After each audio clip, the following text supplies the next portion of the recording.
Hartley welcome in our live class. हमारी live class में आपका हार्दिक अभिनंदन, हार्दिक सुस्वागतम। गाइस, हम सेंटेंस मेकिंग के मैकेनिज्म को समझ रहे थे और उस मैकेनिज्म में हमने एक ग्रामर की एक लार्ज यूनिट सिंटेक्स की बात कर रहे थे और सिंटेक्स में हमने अभी तक वर्ब के बारे में डिस्कस कर लिया था। I mean subject verb agreement को हम पढ़ चुके थे और कल वाली क्लास से हमने एक न्यू टॉपिक एडजेक्टिव को लेकर डिस्कस कर रहे थे। गाइस, हमने जाना है कि एडजेक्टिव क्या होता है, एडजेक्टिव्स कितने टाइप का होता है, एडजेक्टिव्स का यूज किन दो टाइप से करते हैं, आई मीन एट्रीब्यूटिव यूज और प्रेडिकेटिव यूज। हमने जो इसकी टाइप्स थी 10 टाइप्स थी, उसमें से हमने 3 टाइप तक कल वाली क्लास में हम डिस्कस कर लिया था। आज हम इसकी जो 4 टाइप है प्रॉपर एडजेक्टिव उनको लेकर डिस्कस करने जा रहे हैं। आप हमारी क्लास के लास्ट तक बने रहिए और अधिक से अधिक अपने फ्रेंड्स और क्लासमेट्स को हमारी लाइव क्लास के बारे में बताइए। गाइस, ये हमारी क्लास फ्री ऑफ कॉस्ट है, कोई आपसे चार्ज नहीं लिया जाएगा। आपका पूरा सिलेबस, हर क्लास का पूरा सिलेबस यहां से करवाया जाएगा। सीबीएसई और आरबीएसई दोनों क्लास कक्षाओं के लिए, आई मीन 9th क्लास से स्टार्ट होगा। 9th class CBSE RBSE, 10th class CBSE RBSE, 11th और 12th क्लास में भी इस तरह से इंग्लिश का पूरा सिलेबस करवाया जाएगा। और हमारे साथ आप लाइव बने रहिए, आपको नोट्स मिलेंगे, वो भी फ्री ऑफ कॉस्ट होंगे। देखिए गाइस, हम एडजेक्टिव्स को पढ़ रहे थे और एडजेक्टिव्स ऐसे एडजेक्टिव्स जिनकी बात करने जा रहे हैं जो प्रॉपर नाउन से बनते हो, यानी प्रॉपर एडजेक्टिव्स, ऐसे एडजेक्टिव जो प्रॉपर नाउन से बनते हो उनको प्रॉपर एडजेक्टिव बोलते हैं। देखिए, ये नाउन है, हमारी प्रॉपर नाउन है और इससे एडजेक्टिव बना। चाइना से चाइनीज, अफ्रीका से अफ्रीकन, पाकिस्तान से पाकिस्तानी, अमेरिका से अमेरिकन और इंडिया से इंडियन। देखो हम इनका यूज किस तरह से करते हैं। नेक्स्ट एक पेज लिखता हूं, इंडियन सिख, या इस वाले पेज को समझते हैं। देखो इंडियन सिख, ये सिख नाउन है और इस नाउन के आगे इंडियन वर्ड लिखा हुआ है जो एडजेक्टिव का काम कर रहा है। और ये किससे बना है? ये प्रॉपर नाउन से बना है और प्रॉपर नाउन से बनने वाले जो एडजेक्टिव होते हैं उनको हम प्रॉपर एडजेक्टिव्स बोलते हैं। देखिए गाइस, इनका यूज किस तरह से करते हैं ये समझ के आप, कोई कंफ्यूजन हो तो आप मुझे कमेंट्स कर दीजिए डाउट्स के लिए और बताइए कि आपके समझ में आया या नहीं आ रहा है। Sir very good, nice, very nice. आप इन्हें अपनी नोटबुक में नोट कीजिए।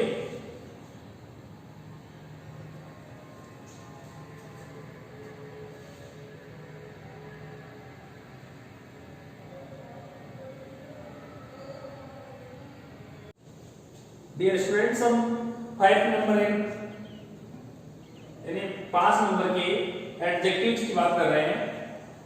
देखो पॉसेसिव एडजेक्टिव्स क्या होते हैं।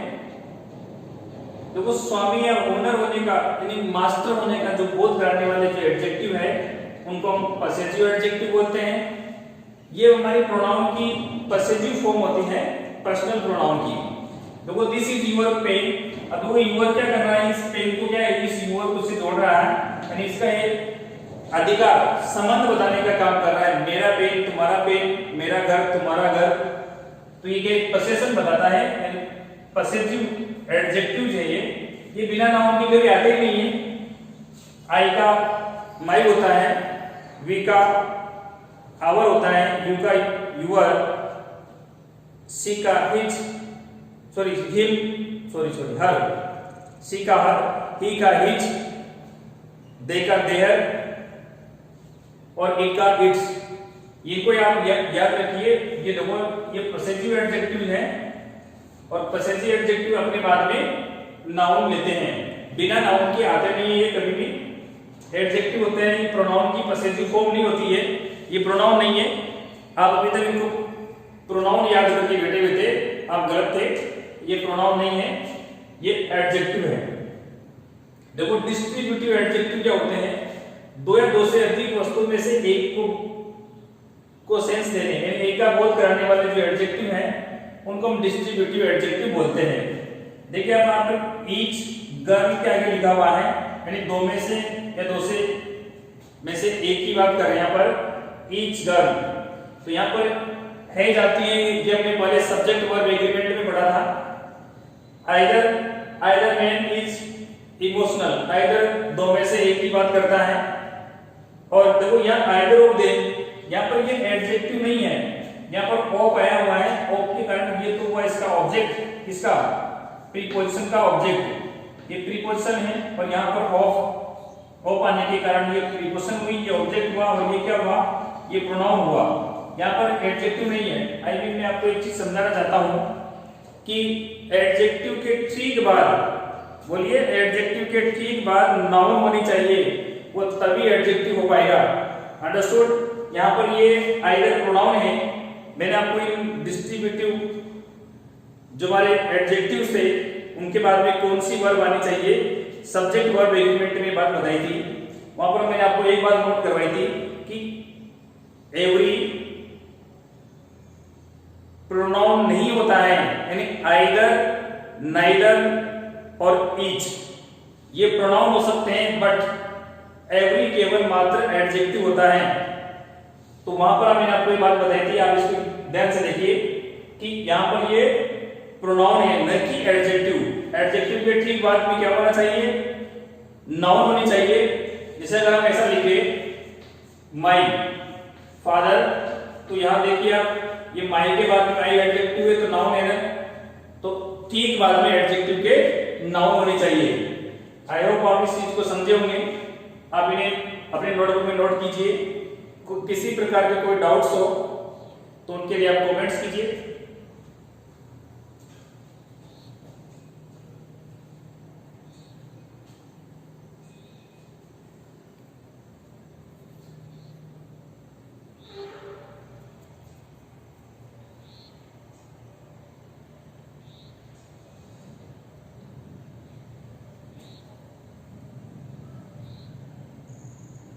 गाइस हम 7 टाइप के एडजेक्टिव्स की बात कर रहे हैं। डेमोन्स्ट्रेटिव एडजेक्टिव क्या होता है, प्रसंग और थिंग्स को पॉइंट आउट, संकेत करने वाले एडजेक्टिव्स को हम डेमोन्स्ट्रेटिव एडजेक्टिव्स बोलते हैं। आप इसकी डेफिनेशन को अपनी नोटबुक में नोट कीजिए। देखो डेमोन्स्ट्रेटिव एडजेक्टिव क्या होता है, प्रसंग और थिंग्स को पॉइंट आउट, बताने वाला, संकेत करने वाले एडजेक्टिव्स को डेमोन्स्ट्रेटिव एडजेक्टिव बोलते हैं। डेमोन्स्ट्रेटिव एडजेक्टिव को हम 2 कैटेगरी में डिवाइड कर सकते हैं, डेफिनिट डेमोन्स्ट्रेटिव एडजेक्टिव्स और इंडेफिनिट डेमोन्स्ट्रेटिव एडजेक्टिव्स। देखो ये क्या करते हैं, पहले इनको समझते हैं। इंडेफिनिट का समझ के आप किसी खास व्यक्ति को की ओर संकेत नहीं करते। अगर मैं ऐसा बोलूं, सम मिस्टर जहां इज वेटिंग फॉर यू, कोई मिस्टर जहां आपका इंतजार कर रहा है, तो पता नहीं किसी स्पेशल बात, पर्टिकुलर पर्सन की बात थोड़ी की मैंने यहाँ पर।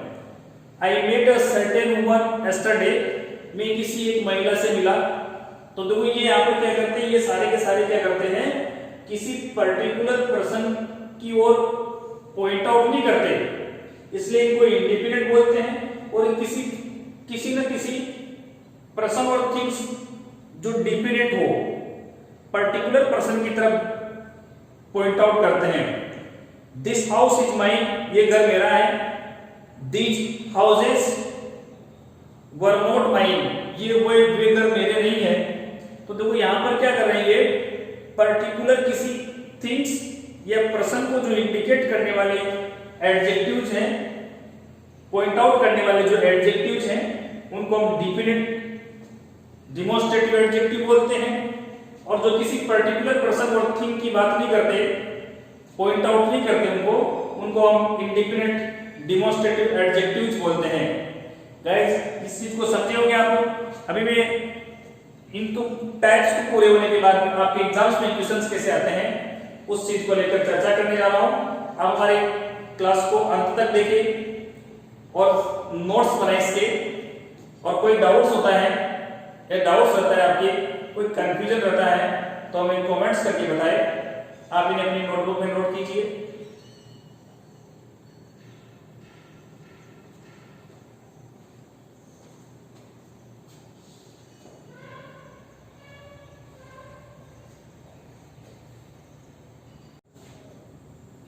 गाइस हम इंट्रोगेटिव एडजेक्टिव्स की बात कर रहे हैं।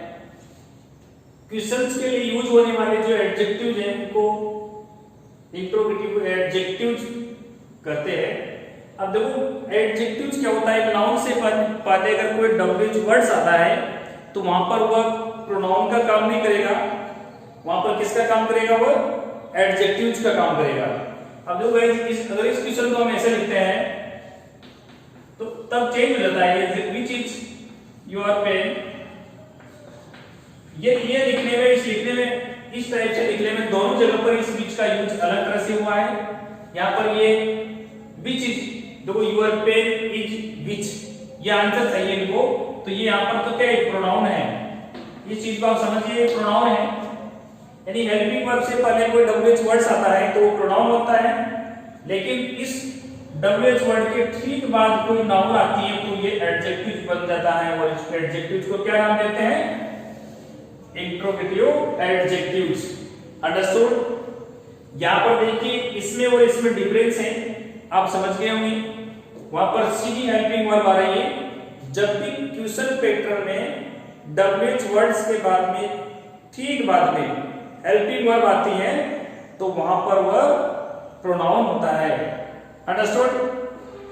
लेकिन यदि डब्ल्यूएच वर्ड्स के ठीक बाद कोई नाउन आती है, नोटबुक, नोटबुक एक ही वर्ड है, सिर्फ नोटबुक, नोटबुक हमारे पास लिखने के लिए होती है, तो हुज के ठीक बाद में नोटबुक आई है तो यहाँ पर किसका काम कर रहा है, एडजेक्टिव्स का काम कर रहा है। उससे कौन सा एडजेक्टिव नाम देंगे, देखो वर्ड बुक, यहां देखिए आप, वर्ड बुक, बुक नाउन है, नाउन से पहले डब्ल्यूएच वर्ड्स आया है, इसके बाद में कोई हेल्पिंग वर्ब नहीं है, ठीक है, यहां पर हेल्पिंग वर्ब आती तो ये प्रोनाउन बन जाता।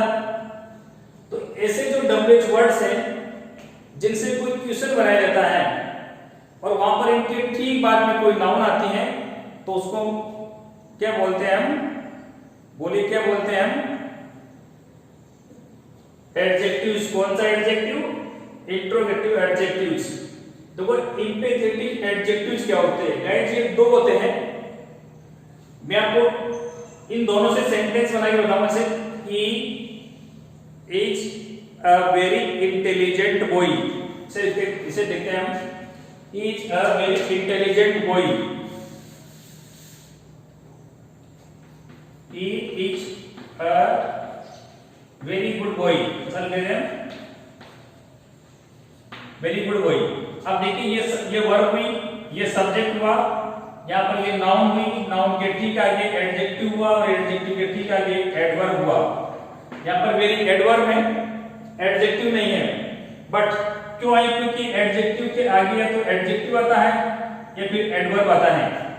अब देखिए यहाँ पर हमारे पास में सेंटेंस क्या था, देखो आइज के ठीक आगे, आइज के ठीक आगे वेरी लिखा गया है।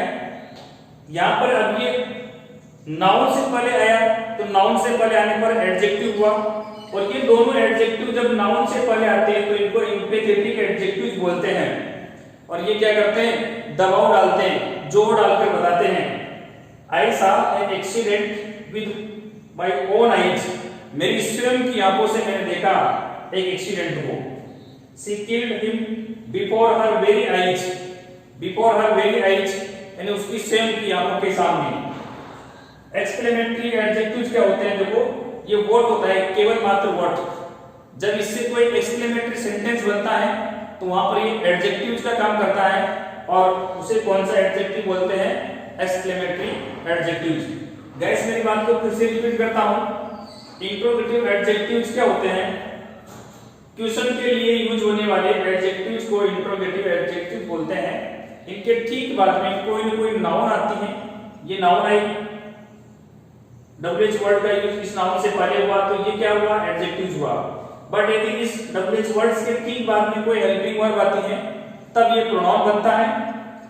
एम्पैथेटिक एडजेक्टिव्स कौन से होते हैं, दो होते हैं, ऑन और वेरी होते हैं। किसी नाउन से पहले जब इनका प्रयोग किया जाता है तो क्या होता है, ये एम्पैथेटिक एडजेक्टिव्स बन जाते हैं। और एक्सक्लेमेटरी एडजेक्टिव्स क्या होते हैं, व्हाट होता है जब इससे एक्सक्लेमेटरी सेंटेंस बनाया जाता है तो वहां पर ये एक्सक्लेमेटरी एडजेक्टिव्स का काम करता है। I hope you understood. मुझे उम्मीद है कि आपको समझ में आया होगा। फिर भी कोई डाउट्स रहता है तो आप मुझे कमेंट्स कीजिए।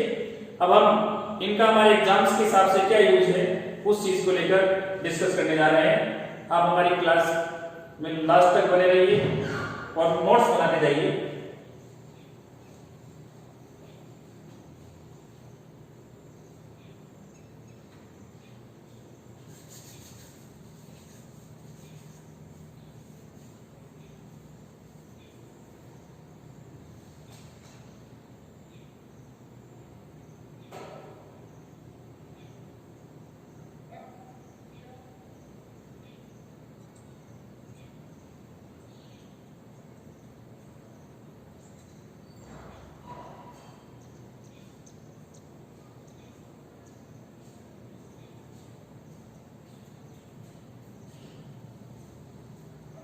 गाइस, हमने एडजेक्टिव्स की टाइप के बारे में पूरी तरह से डिस्कस कर लिया है।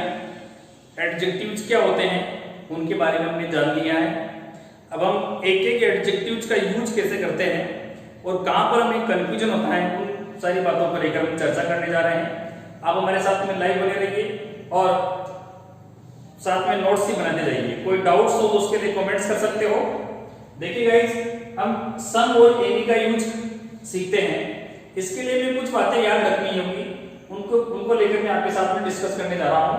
देखो, सम का यूज कब करते हैं और एनी का यूज कब करते हैं, किस टाइप के सेंटेंस में करते हैं और कहां पर हमें कौन कौन सी सावधानी रखनी होगी, इन सारी बातों को लेकर हम चर्चा करने जा रहे हैं। देखो, सेंटेंस कोई अफर्मेटिव हो, अफर्मेटिव सेंटेंस में सम का यूज करते हैं। Some boys are playing on the ground, कुछ बच्चे ग्राउंड पर खेल रहे हैं। सम बॉयज, आप ग्राउंड के पास से निकले, पास से गुजरे आप और वहां गुजरने पर आपको कुछ बच्चे खेलते हुए नजर आए तो आपके दिमाग से सेंटेंस कंपोज होगा, some boys are playing on the ground. तो सम बॉयज आपने दूर से देखा और बोल दिया कि सम बॉयज। एनी बॉयज नहीं बोलेंगे। एनी बॉयज कब बोलेंगे, जब सेंटेंस नेगेटिव होगा। Understood. There is any student in the class, class में कोई स्टूडेंट नहीं है, तब कहेंगे देखो सेंटेंस नेगेटिव बोल रहे हैं हम, इज नॉट एनी स्टूडेंट। तो यहां पर हमें क्या करना पड़ेगा, देखो एक बात याद रखनी होगी, अफर्मेटिव सेंटेंस है तो हमें सम का यूज करना है और सेंटेंस नेगेटिव है तो एनी का यूज करना है। आई होप इस बात को आप समझे होंगे। देखिए, काउंटेबल और अनकाउंटेबल नाउन से पहले इन दोनों का यूज कर सकते हैं। काउंटेबल और अनकाउंटेबल दोनों नाउन से पहले हम इनका यूज कर सकते हैं। काउंटेबल नाउन का क्या होती है और अनकाउंटेबल नाउन क्या होती है, पहले इसके बारे में डिस्कस कर लेते हैं। इससे पहले मैंने आपको बताया था, अब अच्छी तरह ध्यान से सुनिए। काउंटेबल नाउन उस नाउन को बोलते हैं जिसका सिंगुलर से प्लूरल बन जाता हो, उसको हम काउंटेबल बोलेंगे। और अनकाउंटेबल उससे कहेंगे जिसका सिंगुलर से प्लूरल नहीं बनता हो। गाइस, जैसे पेट्रोल है, पेट्रोल से पेट्रोल्स नहीं होता, उसे हम अनकाउंटेबल कहेंगे। लेकिन टीचर से टीचर्स हो जाता है, इसलिए हम इसको काउंटेबल कहेंगे। तो दोनों से पहले ही हम इसका यूज कर सकते हैं, किनका, सम और एनी का। देखो, अननोन नाउन से पहले सम का यूज करते हैं और नॉन नाउन से पहले एनी का यूज करते हैं।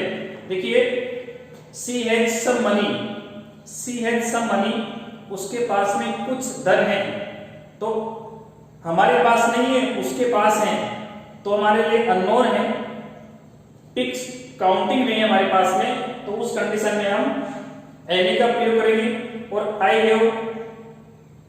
हैव सम मनी अगर हम बोल रहे हैं तो ये गलत हो जाएगा। देखो रिक्वेस्ट वाले सेंटेंस में सम का यूज करते हैं, जैसे would you like to take some snacks.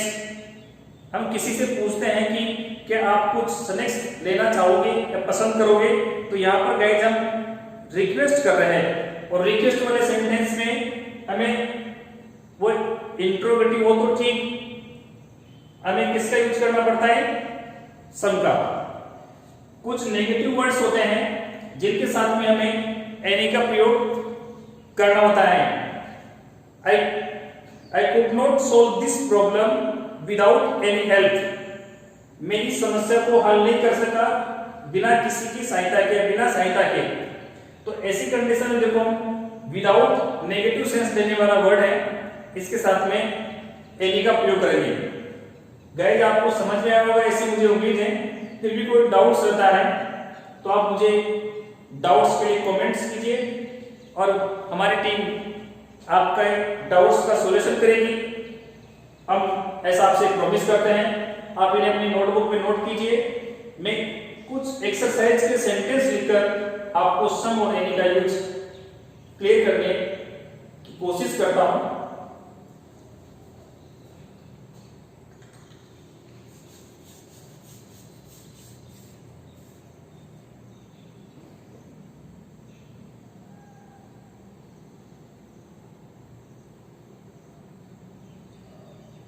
मैंने आपके सामने कुछ सेंटेंस लिखे हैं और इन सेंटेंस से हम सम और एनी का यूज, करेक्ट यूज सीखते हैं, किस तरह से करेक्ट यूज करते हैं का। गाइड मैंने आपको कुछ बातें नोट करवाई अभी, आप उनको ध्यान से देखिए। आपने नोटबुक में नोट किया हुआ, उनको देखते रहिए। देखो देखते यू हैव सम और एनी बुक्स। देखो यहाँ पर जो हमारी नाउन आई है ये काउंटेबल नाउन है। ये सिंगुलर और प्लूरल दोनों के साथ आ सकते हैं, ये प्लूरल फॉर्म में है, इससे कोई दिक्कत नहीं है। बट ये सेंटेंस की जो टाइप है ये अफर्मेटिव, इसलिए सम करेक्ट होगा, एनी रॉन्ग होगा। He did not give me, देखो यहाँ did not नेगेटिव सेंटेंस आया है और नेगेटिव सेंटेंस में ये समझिए आप नेगेटिव सेंटेंस में एनी का यूज करते हैं, सम का नहीं। She is not putting some pens, देखो some pen, सम और एनी, तो यहाँ पर भी नेगेटिव है इसलिए सम गलत और एनी राइट होगा। Will you give me some और एनी शुगर। यहाँ पर देखो गाइस विल और वुड से हम कोई क्वेश्चन करते हैं, वहां पर हम रिक्वेस्ट करते हैं और रिक्वेस्ट वाले सेंटेंस में क्या होता है, बोलिए रिक्वेस्ट वाले सेंटेंस में क्या होता है, सम का यूज करते हैं, एनी गलत होगा। I could not, to could not solve this test exercise without. अब विदाउट के साथ में किसका यूज करते हैं, आपको पता है सम गलत होगा, एनी का यूज करते हैं क्योंकि विदाउट नेगेटिव सेंस देने वाला वर्ड है। अब देखो एक और चीज बताऊं, जब भी हम सिलेक्शन करते हैं बहुत सारी चीजों में से, तब भी हमें एनी का यूज करते हैं। अब देखो take any some books from the shelf मैंने अलमीरा होती है, उसमें से किसी एक किताब को ले लो, किसी किताब को ले लो। Some books, sorry some book लिख देते अपन, बुक्स भी सही था लेकिन बुक लिख देते भी सही है। टेक अब एनी और सम। अब देखो यहाँ पर जब सिलेक्शन कर रहे हैं, चूज कर रहे हैं किसी का, तो उस समय भी हमें एनी का यूज करना है, न कि सम का करना है। हमारे सामने कोई चीज रखी हुई है और हमसे कहा जाए कि take any pen from this box, तो take some pen from this box नहीं बोलेंगे, टेक एनी पेन सब फ्रॉम दिस बॉक्स, इस बॉक्स से कोई भी पेन ले लो। आई होप आपकी ये चीज समझ में होगी। यहां पर जब भी हम किसी का सिलेक्शन करते हैं तब एनी का यूज करते हैं। Take anyone, you can call me any time, देखो you can call me any time, तो यहाँ पर भी हम क्या सिलेक्शन करने के लिए परमिशन दे रहे हैं, आप किसी भी समय मुझे कॉल कर सकते हो, तो उसमें सम का यूज नहीं करेंगे। एनी का यूज करेंगे। आई होप आपकी ये समझ में आया होगा, सम और एनी का यूज हम कब करते हैं, आप इन्हें नोट कीजिए। फिर भी कोई डाउट्स रहता है आपको तो हमें बताइए, कमेंट्स करके बताइए। समझ में आ रहा है sir? Very good, thank you. हमारी क्लास में लास्ट तक लाइव बने रहे। आप इन्हें अपनी नोटबुक में नोट कीजिए।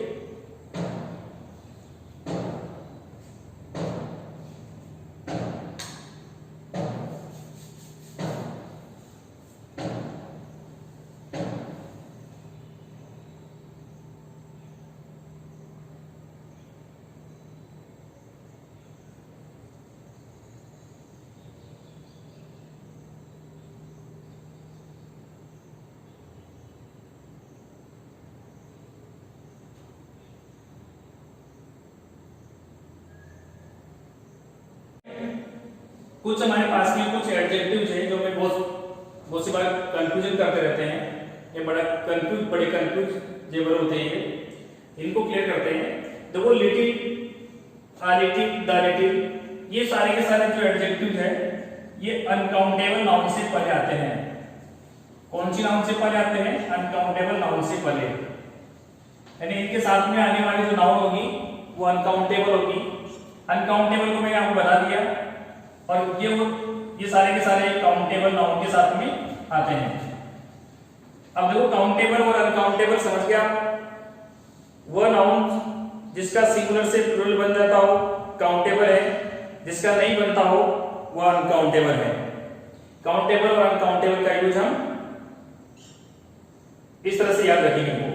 अब देखिए सुनो, अब इसमें फ्यू में फ्यू और द फ्यू में क्या डिफरेंस है? गाइस देखो ये दोनों हैं, यानी लिटिल और अ लिटिल, ये दोनों नेगेटिव सेंस देते हैं। नेगेटिव सेंस देते हैं, इनका सेंस कैसा रहता है? नेगेटिव। यानी ये इतनी सी मात्रा या संख्या होती है, ये संख्या बताने का काम करते हैं, वो मात्रा बताने का काम करते हैं। नेगेटिव सेंस देते हैं वो ऐसी संख्या या मात्रा होती है जिससे कोई कार्य न हो, जिससे कोई एक्शन न हो पाए। मैं आपको सेंटेंस लिखकर समझाऊंगा, देखो, एक्शन न हो पाए।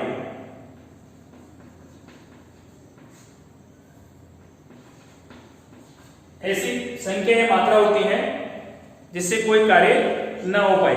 देखो मैं एक सेंटेंस लिख रहा हूं, नोट करना इसको। हम एक ही चीज को समझेंगे, जैसे there are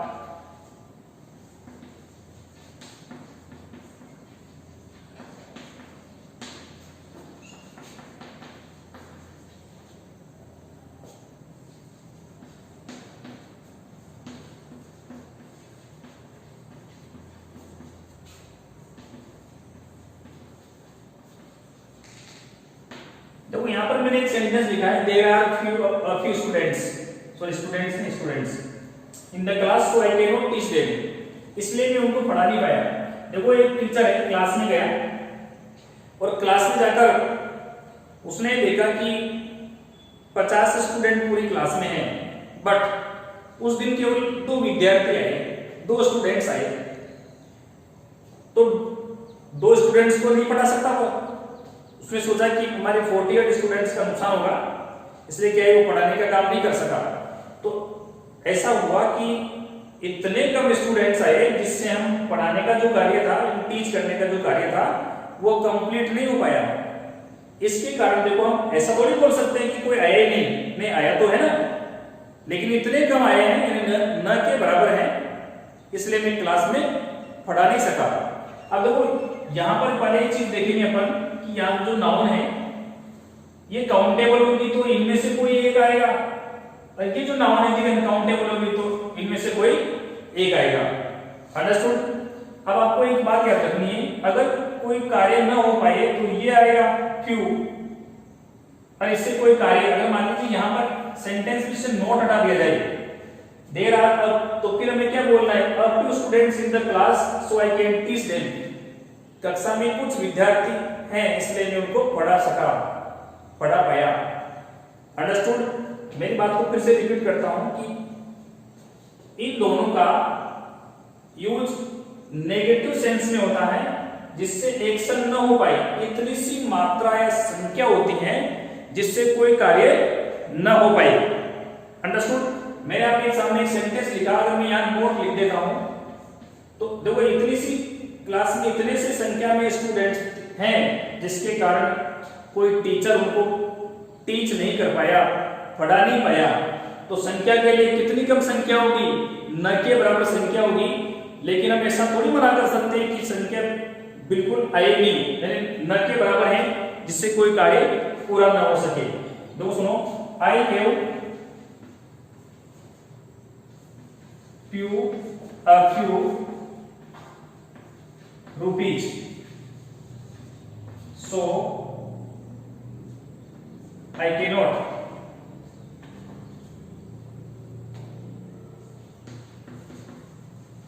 buy a pen।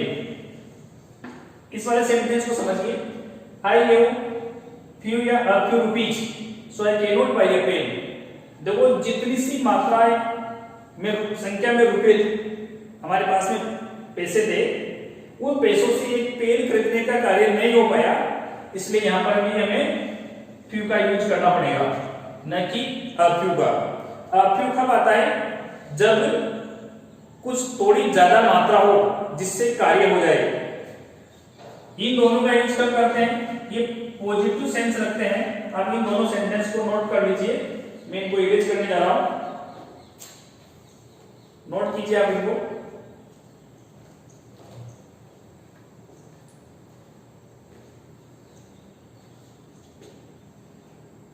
Note हो गए आपके? नोट कर लिए?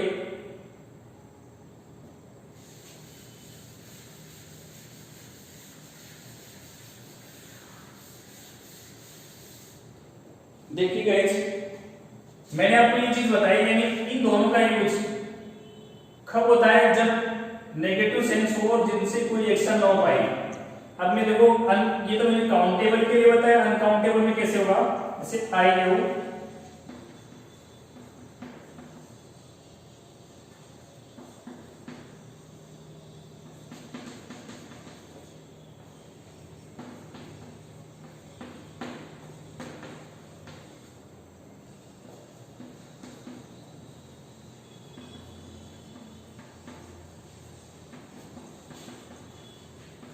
देखो मैंने एक सेंटेंस लिखा है, आई हैव लिटिल और a little milk. Milk uncountable noun है, मिल्क से मिल्क नहीं बनता, तो यहां कहे देखो जितनी सी मात्रा मिल्क की है उससे एक कप चाय नहीं बन सकती। So I can not make a cup of tea, यानी एक कप चाय नहीं बन सकती। मेरी बात समझ रहे हो? तो इतनी सी मात्रा है कि उस दूध की मात्रा से अनकाउंटेबल नाउन की ऐसी मात्रा है, उससे एक कप चाय नहीं बन सकती। तो बताइए यहां पर हमें क्या करना है? लिटिल का प्रयोग करना है। यहां पर अब फ्यू क्यों नहीं आया? क्योंकि ये जो नाउन थी ये अनकाउंटेबल नाउन है, इसको हम गिन नहीं सकते, इसको माप सकते हैं केवल। लेकिन आपको गिनने वाला सिस्टम याद नहीं रखना है, आपको केवल ये याद रखना है कि जिस नाउन का सिंगुलर से प्लूरल बन जाता है वो तो काउंटेबल, और जिसका नहीं बनता है वह अनकाउंटेबल। इस बात को आप समझ गए, इसको भी नोट कर लीजिए। अब देखिए गाइस, इन दोनों का यूज कब होता है? अगर मैं इस प्रकार से सेंटेंस होता, अगर ये यानी इतनी सी मात्रा होती जिससे कोई कार्य हो जाता, ये पॉजिटिव सेंस देता है, पॉजिटिव सेंस देता है, इसका सेंस पॉजिटिव होता है। और ये क्या करता है? देखो ये कोई ना कोई एक्शन करने वाली संख्या या मात्रा लगता है, तब हमें रिलेटिव और अफ्यू का यूज करना होता है। तो देखो आई हैव, यहां क्या क्या करेक्ट होगा? A little milk, so I can not make a cup of T. I hope आप इस चीज को समझे होंगे। देखो आप इनको नोट कर लिया होगा आपने। आगे चलते हैं। पॉजिटिव सेंस देते हैं दोनों, लेकिन इनका जो कोई भी एक्शन हो पाए,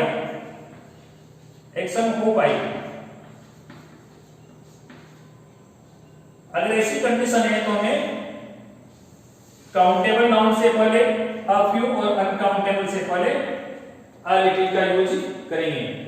लेकिन ये क्या करते हैं? देखो दोनों दोनों काउंटेबल अनकाउंटेबल से परे आते हैं, बट ये क्या करते हैं, पूरी क्वांटिटी यानी होल क्वांटिटी, मात्रा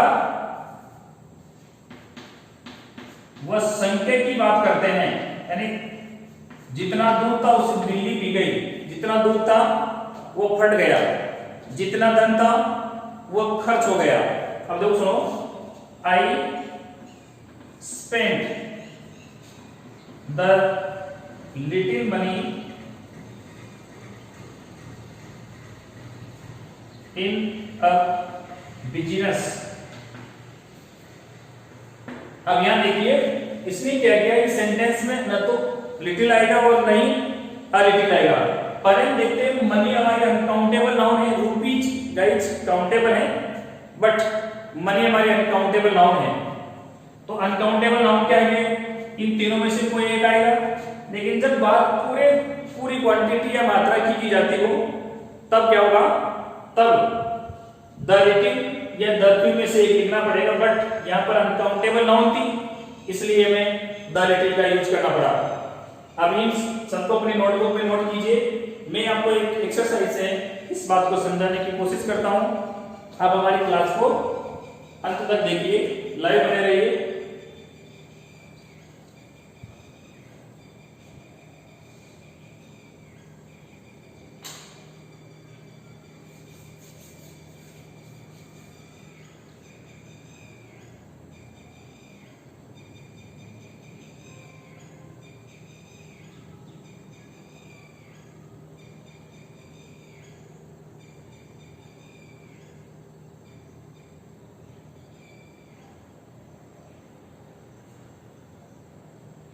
लिटिल और फ्यू प्राइमरी को समझने के लिए हम कुछ सेंटेंस की एक्सरसाइज करते हैं। देखिए गाइस, ये सेंटेंस में कोई न कोई एरर हो सकता है करेक्ट भी हो, लेकिन हमें हर चीज को समझना है। देखो यहाँ पर ये हमारी वर्ब है, ये सब्जेक्ट हुआ और अ फ्यू बुक्स। देखिए इसका अर्थ हुआ कि मैंने कुछ किताबें पढ़ ली हैं, आई रीड। ये रेड पढ़ेंगे इसको सेकंड फॉर्म में, I read a few books, मैंने कुछ किताबें पढ़ ली हैं, यानी कि कुछ किताबों को मैंने पढ़ा है। तो देखो यहाँ पर क्या है, ऐसा तो नहीं है कि ये इतनी सी संख्या में हो जिनसे कोई कार्य न हो रहा हो, तो यहाँ पर ये सेंटेंस हमारा करेक्ट है, यानी मैंने कुछ किताबों को पढ़ा है। देखो I read a few books होगा यहाँ पर, a few books I read. देखो मैंने कुछ किताबें पढ़ी है जो मेरे पास थी, ऐसा नहीं बोल सकते मैंने वो सारी किताबें पढ़ी है जो मेरे पास थी। इसका यहाँ पर ये फ्यू गलत है। यहाँ पर हम पूरी संख्या या मात्रा की बात कर रहे हैं। जब भी पूरी संख्या की बात होगी तो द फ्यू आएगा, और यदि पूरी मात्रा की बात होगी तो द लिटिल आएगा। तो यहाँ पर क्या होना चाहिए, इसकी जगह पर द फ्यू होना चाहिए। अंडरस्टूड? क्योंकि यहाँ पर पूरी संख्या की बात हो रही है। आपको मैं एक और इसकी रिकॉग्नाइज फाइंड आउट करने का तरीका बता दूं। यहाँ पर यदि हैज और हेड आया हुआ है तो आपको द फ्यू या द लिटिल में से एक भरना है, और उन दोनों में से वो कब आएंगे इस बात को आप जानते हो। यहाँ पर काउंटेबल है तो फ्यू फैमिली में से कोई एक आएगा, few a few the few. या यदि यहाँ पर अनकाउंटेबल है तो लिटिल द लिटिल, इनमें से कोई ना कोई आएगा। ओके, अब देखिए यहां देखते हैं, he is a man of few words. देखो फ्यू वर्ड्स का पूरा नेगेटिव सेंस देना है, ऐसा तो है नहीं कि वो नहीं के बराबर प्रॉमिस करने वाला आदमी है, यानी कि सारे प्रॉमिस भूलने वाला आदमी है। तो यहाँ पर फ्यू की गलत है, यहाँ पर अ फ्यू आना चाहिए। देखो अब यहाँ देखिए sentence number 4, a few people can keep secrets. कुछ लोग सीक्रेट्स को रख सकते हैं, ऐसा हो नहीं सकता, कुछ नहीं, न के बराबर। 1000 लोगों को कोई चीज बता दो आप, उनमें से सबसे ही बोलना 2 बार, किसी को बोलना नहीं है, फिर भी सब किसी न किसी से बोल देंगे। आज नहीं बोलेंगे, कल नहीं बोलेंगे, 2 दिन बाद बोलेंगे। और यदि बच्चों से कोई चीज बोल दो और लाख कोशिश करके समझाओ क्लास में कि किसी को बोलना नहीं है। वो क्लास में आपने बोल दिया, वो जो भी सीक्रेट्स आपने बताए क्लास में वो दूसरे दिन पूरे गांव में होंगे या पूरे शहर में होंगे, ये पक्की बात है। तो आप देखो यहाँ पर ऐसे नहीं कि कुछ लोग रख सकते हैं, नहीं, ये फ्यू गलत है, यहाँ पर फ्यू आएगा, यानी न के बराबर लोग ही सीक्रेट्स रख सकते हैं। देखिए अगले सेंटेंस को देखते हैं। I have a little money, I have lost in a train journey. देखो मेरे पास जितना धन था मैंने ट्रेन जर्नी में खो गया, मेरा धन ट्रेन जर्नी में खो गया, किसी ने जेब काट ली, साहब किसी ने पॉकेट मार लिया उसका।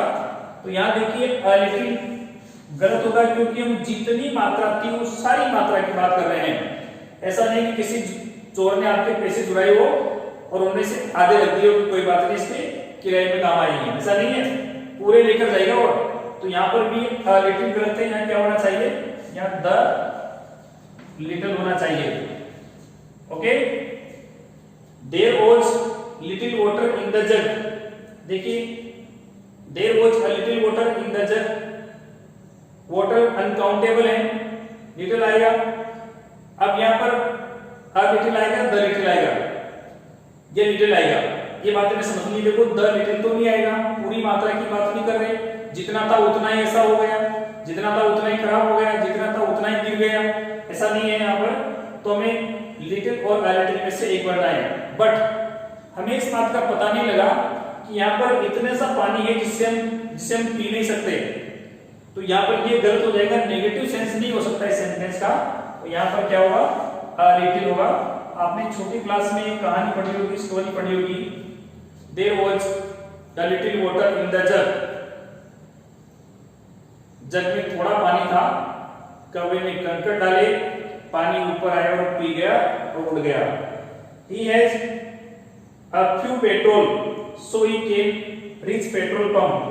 उसकी बाइक में इतना पेट्रोल था जिससे कि वह पेट्रोल पंप तक पहुंच पाया। अब पहली बात तो देखो पेट्रोल के आगे क्यों लिखा हुआ है, ये रॉन्ग होगा, क्योंकि पेट्रोल अनकाउंटेबल नाउन है और अनकाउंटेबल नाउन के आगे फ्यू और द फ्यू का यूज नहीं करते हैं, तो ये गलत हो गया। यहाँ पर क्या लिखना है, अ लिटिल लिखना होगा। इस चीज को आप समझे होंगे, मुझे इसी उम्मीद है आपके कुछ समझ में आया होगा। फिर भी कोई डाउट्स रहते हैं तो आप कमेंट्स करके बताइए और इन्हें अपने नोटबुक में नोट कीजिए। अब हमारी जो रिमेनिंग एडजेक्टिव्स हैं उनको हम अगली क्लास में ओवर कर देंगे, समाप्त कर देंगे। आप इनको ध्यान से देखिए और समझने की कोशिश कीजिए। आपके लिए आई होप ये न्यू टॉपिक है और शायद पढ़ने और पढ़ाने का तरीका भी थोड़ा सा अलग होगा। इस चीज को आप समझ गए होंगे। गाइस, इंग्लिश लैंग्वेज को समझने और सीखने और पढ़ने पढ़ाने का प्रोसेस एक फॉरेन लैंग्वेज के रूप में है। तो इसे आप जब तक हम फॉरेन लैंग्वेज के रूप में न सोचेंगे, न तो सोचेंगे और न लिखेंगे, थिंकिंग नहीं करेंगे, तो ये लैंग्वेज पकड़ में आने वाली नहीं है। आप इनको नोटबुक में नोट कीजिए। कोई डाउट्स हो, कंफ्यूजन हो, आप मुझे कॉल कर सकते हैं, मैसेज कर सकते हैं, आपको रिप्लाई मिलेगा। नोटबुक में नोट कीजिए। Good night.